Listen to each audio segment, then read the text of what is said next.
2026 ஆண்டின் முதல் சட்டப்பேரவை கூட்டத்தொடர் குறித்து சட்டப்பேரவைத் தலைவர் அப்பாவு செய்தியாளர்களை சந்திக்கிறார். நிரலையில் பார்க்கலாம்.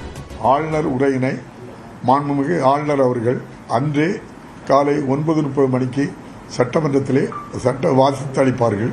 நன்றி, வணக்கம். இன்னொரு வாட்டியா?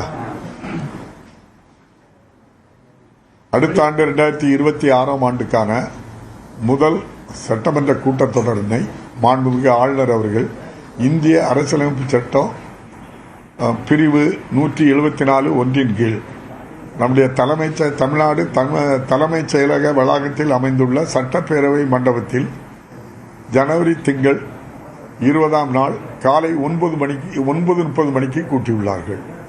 அன்றைய தினமே மாண்புமிகு ஆளுநர் அவர்கள் தமிழ்நாடு முதல்வர் மற்றும் அமைச்சர்களால் தயாரிக்கப்பட்ட ஆளுநர் உரையினை மாண்புமிகு ஆளுநர் அவர்கள் இந்திய அரசியலமைப்பு சட்டம் 176 ஒன்றின் கீழ் இந்த பேரவைக்கு வாசித்து அளிப்பார்கள். நன்றி, வணக்கம்.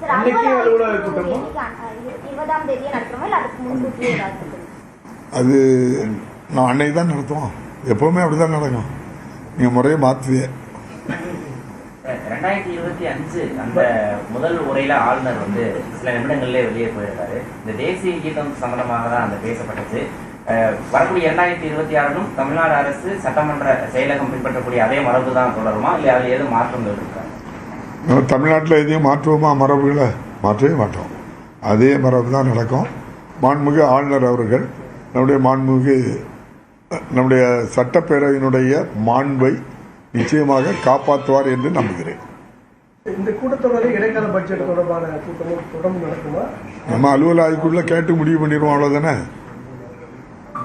அன்னைக்கு ஆளுநர் உரை முடிஞ்சதும் அலுவல் ஆய்வுக்குழு கூட்டுறோம். அவங்க என்னென்ன கருத்துக்கள் சொல்றாங்களோ அதையெல்லாம் உள்வாங்கி ஒரு நல்ல முடிவு எடுப்போம். சரிதானே? நன்றி, நன்றி. 2026 ஆண்டிற்கான முதல் சட்டப்பேரவை கூட்டத்தொடர் ஜனவரி 20 தொடங்கும் என்றும் முதல் நாளில் ஆளுநர் RN ரவி உரையாற்றுவார் என்றும் தெரிவிக்கப்பட்டிருக்கிறது. சபாநாயகரின் பேட்டியை தற்போது பார்த்திருக்கிறோம். கூடுதல் விவரங்களை பின்னர் பார்க்கலாம்.